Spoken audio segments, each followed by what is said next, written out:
Olá, boa noite. Começa agora o Jornal da Justiça desta sexta-feira, dia 4 de setembro. Ministro Dias Toffoli faz balanço da gestão à frente do Supremo Tribunal Federal e do Conselho Nacional de Justiça. Em entrevista coletiva, Toffoli afirmou que a abertura de inquérito das fake news foi a decisão mais difícil que tomou durante seu mandato. Você confere ainda. Plenário do Supremo decide que atividade insalubre ou perigosa entra na contagem de tempo para aposentadoria especial. Pela primeira vez, eleitor com deficiência visual vai poder ouvir nome do candidato na urna eletrônica. Na última reportagem da série sobre desinformação, veja como combater a disseminação de notícias falsas.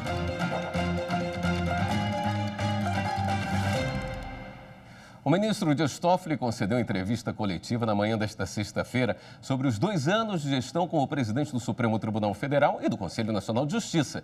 Na videoconferência com jornalistas que cobrem o judiciário, o ministro avaliou a relação entre os poderes, os ataques ao Supremo e seus ministros e as decisões relacionadas à Operação Lava Jato e ao inquérito das fake news.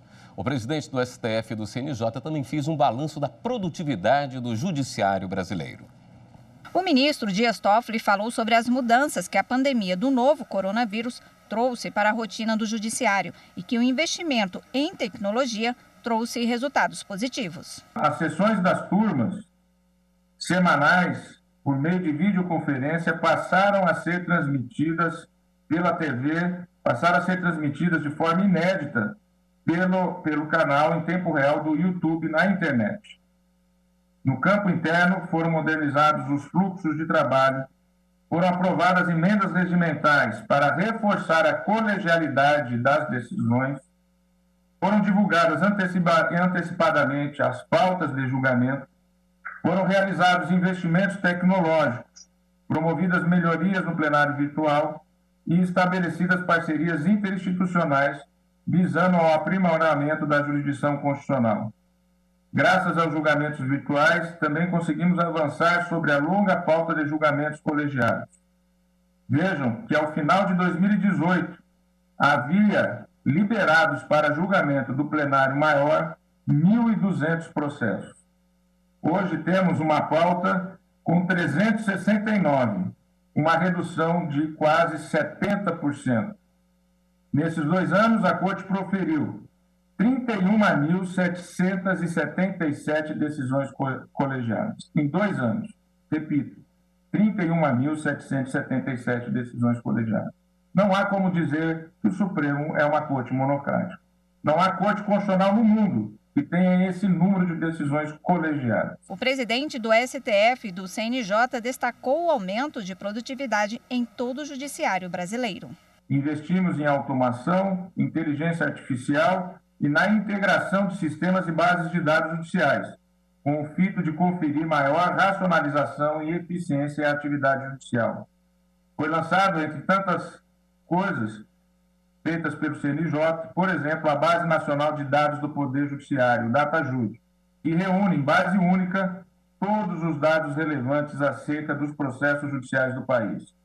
E nesse sistema, trabalhando com inteligência artificial, para que não seja necessária mão de obra que poderia estar atuando em atividade fim para ficar fazendo relatórios e informações. O ministro também falou da importância do programa Justiça Presente. O projeto do CNJ permite o compartilhamento de informações do sistema carcerário com os tribunais estaduais e federais. Dentre as temáticas de defesa dos direitos do cidadão, sobressai também o Justiça Presente, que reúne iniciativas que abarcam desde a racionalização da porta de entrada do sistema prisional e socioeducativo até a qualificação da porta de saída, com fomento à geração de renda e à inserção dos indivíduos no mercado do trabalho. No contexto do programa, aprimoramos e universalizamos o sistema eletrônico de execução unificado, fazendo com que ele chegasse a 26 dos 27 tribunais de justiça e a 4 dos 5 tribunais federais, com um acervo hoje de processos de execução que supera 1.400.000 processos. Ainda sobre iniciativas do CNJ, Toffoli destacou acordos para a proteção de crianças em situação de vulnerabilidade, principalmente na primeira infância. Elegemos a proteção dos direitos das crianças e dos adolescentes como política prioritária, o que se materializou no Pacto Nacional pela Primeira Infância, que reuniu só no lançamento mais de 100 instituições. E nesse projeto, um importante pacto também da escuta dirigida. A escuta dirigida é um trabalho de formação e de transformação da maneira de se fazer exatamente a escuta, o testemunho dessas crianças, para que ela não reviva o sofrimento e o trauma que vivenciou ao ser perguntada por um delegado, ao ser perguntada por um membro do Ministério Público, ao ser perguntada por um advogado numa audiência ou ao ser demandada pelo juiz. Outro destaque foi o programa Destrava, que mobiliza judiciário, órgãos administrativos e de controle de contas para a retomada das obras paradas em todo o país. Muito se dizia que os tribunais de contas e o judiciário paralisavam a obra.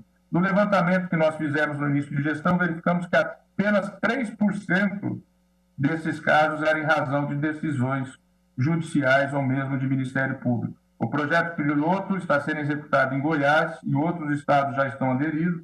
E em menos de 6 meses de execução, mesmo com a pandemia, 68% das obras que estavam paralisadas foram destravadas, o que significa 38 obras do estado foram destravadas, quase todas creches. Toffoli também respondeu a perguntas de jornalistas. Ele falou sobre a proposta de pacto entre os poderes em prol do desenvolvimento do país. A Constituição determina a harmonia entre os poderes, a independência e a harmonia. E, nesse sentido, antes do primeiro turno das eleições, eu escrevi falando sobre isso. Às vésperas do segundo turno, eu escrevi também falando da necessidade de um pacto. Por quê? Porque via que a nação precisava estar unida para enfrentar questões, para destravar o seu desenvolvimento.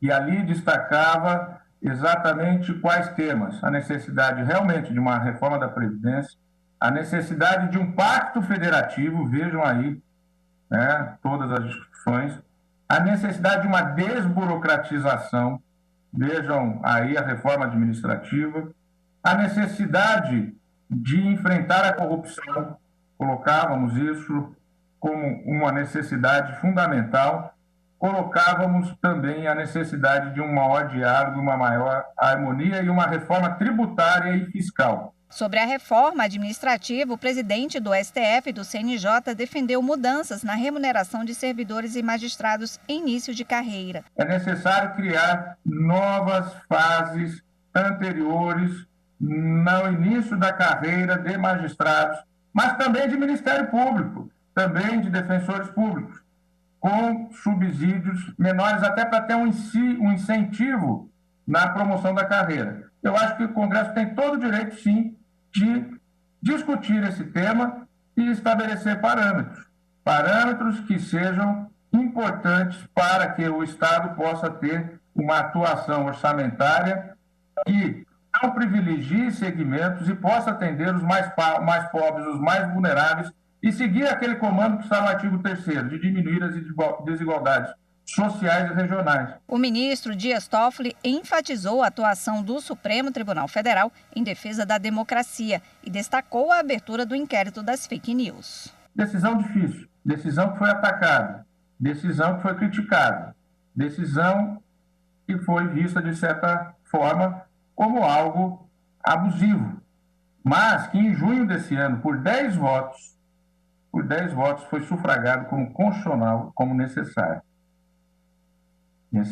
E foi fundamental. E, no mais, a história vai avaliar o papel desse inquérito na democracia do Brasil. O presidente do Supremo falou ainda sobre a relação entre os poderes.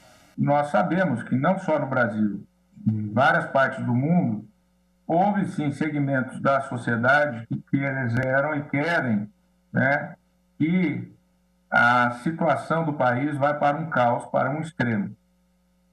Eu devo dizer, de todo o relacionamento que eu tive com o presidente Jair Bolsonaro e com seus ministros de Estado, nunca vi diretamente da parte deles nenhuma atitude contra a democracia.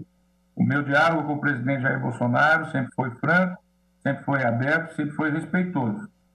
tive um diálogo com ele intenso nesse período, exatamente no sentido de manter a independência dos poderes, de fazer ele compreender que cabe ao Supremo glosar, né, declarar inconstitucionais determinadas normas ou legislação, porque essa é a nossa função, e a função dele é respeitar, e ele respeitou. Ao ser perguntado se o Supremo Tribunal Federal teria enfraquecido a força-tarefa da Lava Jato, Toffoli respondeu que o STF coibiu abusos e sempre defendeu o combate à corrupção. Quem deu poderes de investigação ao Ministério Público foi o Supremo Tribunal Federal.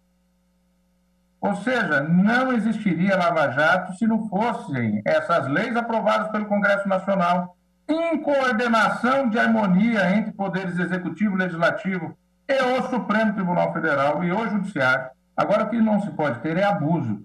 O que não pode se ter é escolher quem você vai investigar e deixar investigações na gaveta que deveriam sair.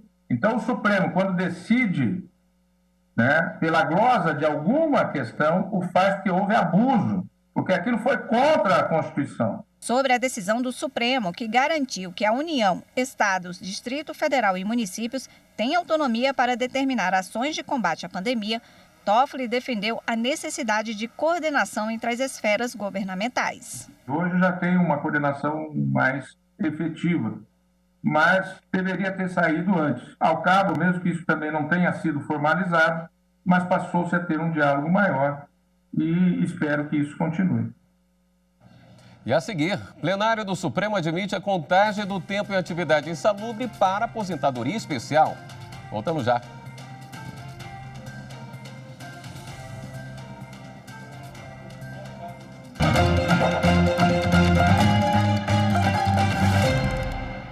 O ministro Alexandre de Moraes determinou que o governo do Distrito Federal não utilize metodologia de divulgação que considera somente os óbitos por Covid-19 ocorridos nas últimas 24 horas.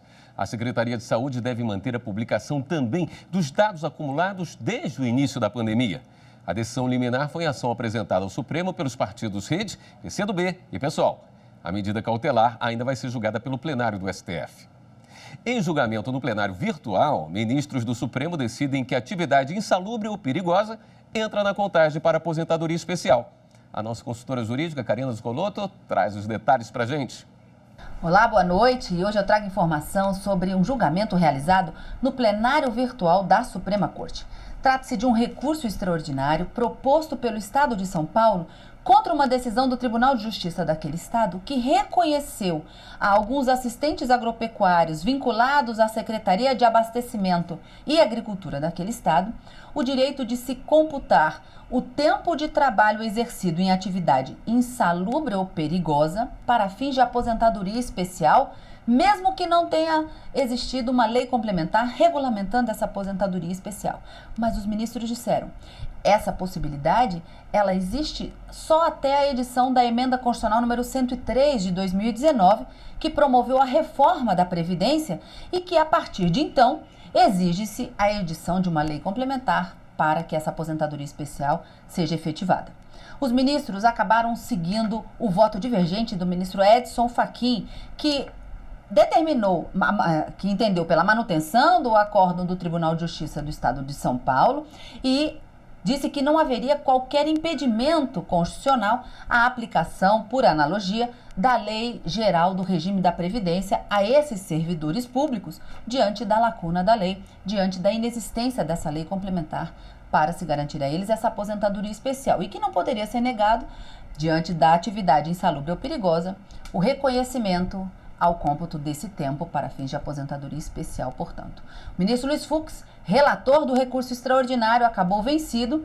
Para ele, seria necessária a edição da lei complementar, mas prevaleceu o voto da maioria. E nesse caso, sendo o recurso extraordinário de repercussão geral reconhecida, devem ser solucionados pelo menos 900 casos em todo o território nacional. Outros julgamentos do plenário do Supremo Tribunal Federal você acompanha tudinho aqui, na TV Justiça. O Conselho Nacional de Justiça realizou hoje um seminário para detalhar pontos sobre o uso da inteligência artificial no Poder Judiciário. Entre eles, a influência dos resultados obtidos por essa ferramenta do trabalho dos magistrados. Foi discutido também a observância de princípios constitucionais, como transparência, imparcialidade e a não discriminação. Por videoconferência, os participantes discutiram uma resolução do Conselho Nacional de Justiça que traz limites éticos que devem ser seguidos pelo Judiciário na produção e uso da inteligência artificial.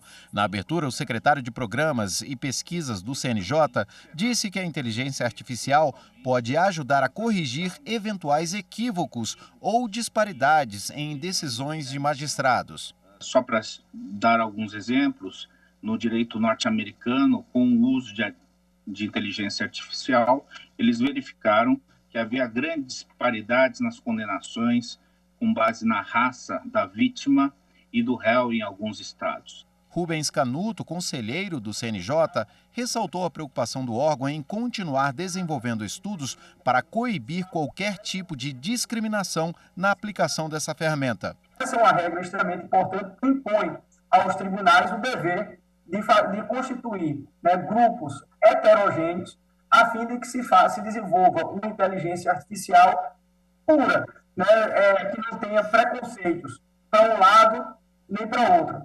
Outra questão foi a atuação dos magistrados em meio ao volume de informações obtidas através da inteligência artificial e também sobre a influência dos dados obtidos na decisão de quem preside o julgamento. O primeiro start foi dado pioneiramente pelo Poder Judiciário brasileiro, mas nós temos que continuar discutindo sobre os limites éticos da inteligência artificial. O novo século, digamos assim, se inicia para nós nesse tema e os necessários contornos processuais democráticos que isso envolve. Entendemos que a preocupação de respeitar os direitos fundamentais, de não tirar a liberdade do juiz, de alterar, de inovar, isso é essencial para um bom funcionamento da justiça, mas que a inteligência artificial é uma realidade e que virá. A secretária-geral da Associação dos Magistrados Brasileiros reforçou que nesse debate sobre inteligência artificial é crucial considerar o volume de processos julgados. Lembrando aqui que de 2010 a 2019, creio que tivemos um aumento de 7% no número de juízes e de mais de 25% no número de casos novos. A conta não fecha. Temos que ter ferramentas que nos auxiliem para que a gente possa dar conta dessa demanda toda que nos chega. O procurador da República, Darlan Dias, elogiou a iniciativa do CNJ ao estabelecer princípios quanto ao uso da inteligência artificial e lembrou que o juiz continuará submetido ao chamado império da lei, sendo seus atos sujeitos a recursos em outras instâncias. A resolução 332, na nossa visão, acerta ao estabelecer-se que essa governança se vincula aos princípios constitucionais, notadamente de respeito aos direitos fundamentais, a critérios de transparência, previsibilidade, imparcialidade e não discriminação. O debate sobre o uso da inteligência artificial no judiciário está disponível na íntegra na página do CNJ no YouTube. E a seguir, eleitores com deficiência visual poderão ouvir o nome do candidato na urna eletrônica em instantes.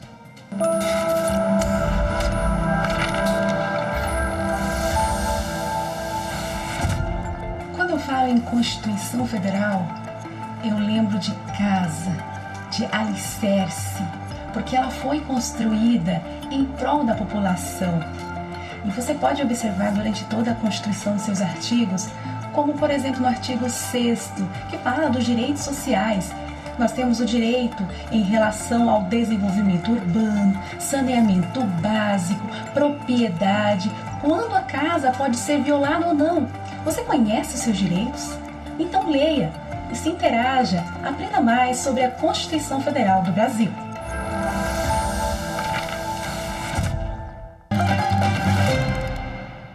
Um novo sistema da urna eletrônica permite que as pessoas com deficiência visual ouçam o nome do candidato que elas escolherem no dia da votação.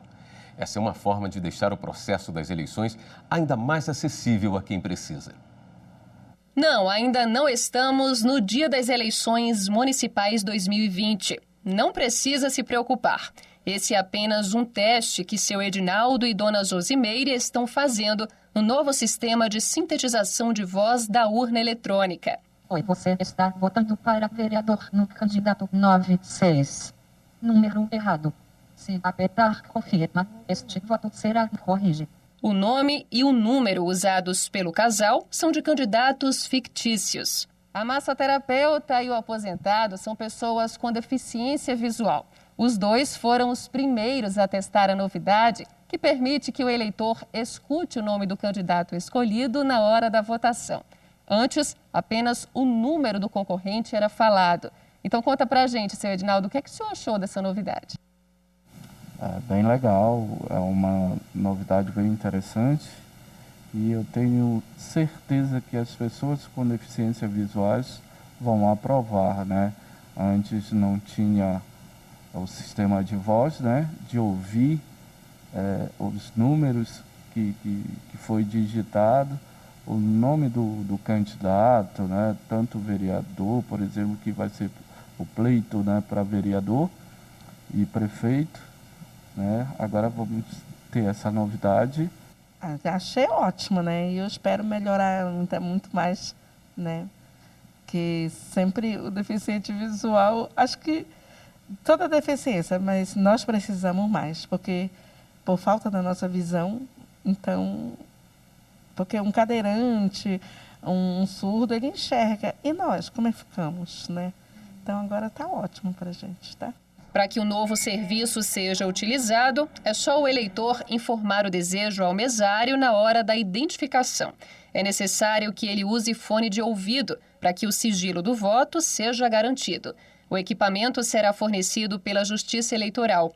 A Secretaria de Tecnologia da Informação do TSE levou cerca de 4 meses para deixar a urna ainda mais acessível às pessoas com deficiência visual. A gente está implantando uma melhoria importante na urna com relação à acessibilidade, que é a sintetização de voz nas orientações para votação na urna. Antes a gente tinha um sistema que tinha áudios pré-gravados, isso limitava muito o que a gente podia fazer na urna. A gente não poderia, por exemplo, falar o nome dos candidatos, porque seria um volume enorme de gravações, teria que ser feito em um espaço muito curto de tempo. Agora a gente vai ser capaz de fazer isso. E receber duas pessoas que são aquelas que efetivamente vão usar essa novidade é fundamental para que a gente entenda se estamos no caminho certo, né? Se esse novo mecanismo de acessibilidade ele de fato ajuda as pessoas a votar, né? E se a gente pode implantar alguma melhoria nova. Na terceira e última reportagem da série Desinformação, veja como combater a disseminação de notícias falsas. É preciso checar as informações antes de passar qualquer conteúdo para frente. São tantos assuntos, informações, uma piscina infinita de palavras, números e histórias a um toque. Mas será que tudo que está ao seu alcance é verdadeiro? Não. A gente tem, na verdade, visto uma grande quantidade de informações falsas, conteúdos forjados, conteúdos que são enganosos e que são fabricados com o objetivo de enganar a população, com o objetivo de monetizar, ou seja, ganhar dinheiro com a audiência que esses conteúdos geram. E é um trabalho gigantesco para mostrar que nem tudo o que você lê é real. É grande o desafio de adotar estratégias para detectar mentiras, seja de páginas falsas ou conteúdos sem assinatura de um veículo. Em 2009, a empresa SaferNet Brasil, que cuida desse tipo de conteúdo falso, criou uma página para denúncias anônimas e já recebeu mais de 4 milhões de mensagens. Por meio desse trabalho, já retirou mais de 600 páginas do ar. As primeiras eleições que a gente viu um uso intenso das redes sociais foi de 2010. E naquele período a gente já tinha notado um aumento, ainda que discreto, no número de denúncias relacionadas a manifestações de ódio. Acontece que de lá para cá esses números só aumentaram e teve o seu ápice nas últimas eleições de 2018, quando algumas categorias tiveram um aumento de 500%, 600%. Estamos vivendo um período de adaptações, o novo normal. Um vírus que chegou ao Brasil há 6 meses e tirou o sono de todos nós. Quantas notícias falsas você já recebeu sobre a Covid-19? Agora imagina como vai ser o trabalho de combate às fake news em tempos de coronavírus com com eleições. Vai ser muito trabalhosa, porque essa eleição ela reúne um cenário de tempestade perfeita, né? Ela reúne uma eleição que já é um ambiente de desinformação exacerbada por causa da polarização política que a gente tem hoje no Brasil, num cenário de pandemia, que já é também um cenário de desinformação causada por uma polarização política, economia versus saúde pública. Então, eu acredito que seja um ambiente bastante difícil de trabalhar no que se refere à desinformação. Para tentar combater ao máximo as fake news, a agência Lupa, que trabalha com dados e análises para provar a verdade dos fatos, montou um verdadeiro exército para as eleições. Cerca de 80 pessoas de cada um dos tribunais regionais eleitorais do país, mais 15 jornalistas de cada estado, receberam treinamento com foco no enfrentamento à desinformação. Apesar disso, é consenso que cada um precisa fazer sua parte. A gente precisa chegar aos jovens, por exemplo, em formatos de vídeo, em formatos de animação, em formatos de música, e entregar conteúdos jornalísticos em outros formatos que não os formatos tradicionais. Eu acho que essa é uma missão da mídia digital, já nativa digital, que a gente pode fazer agora, né? Nesse momento, nesse século XXI, digamos assim. E a recomendação é: recebeu alguma informação? Pergunte, cheque, veja as fontes que estão veiculando as notícias. E como já sugere a campanha do TSE sobre desinformação, na dúvida, não compartilhe. Se for fake news, não transmita. Justiça Eleitoral, a justiça da democracia. Perdeu alguma reportagem da série Desinformação? Elas estão publicadas nos canais da TV Justiça e da Justiça Eleitoral no YouTube. Acesse e confira também a campanha produzida pelo TSE para combater a disseminação de notícias falsas. Esta edição do Jornal da Justiça fica por aqui. Uma boa noite para você, um ótimo fim de semana.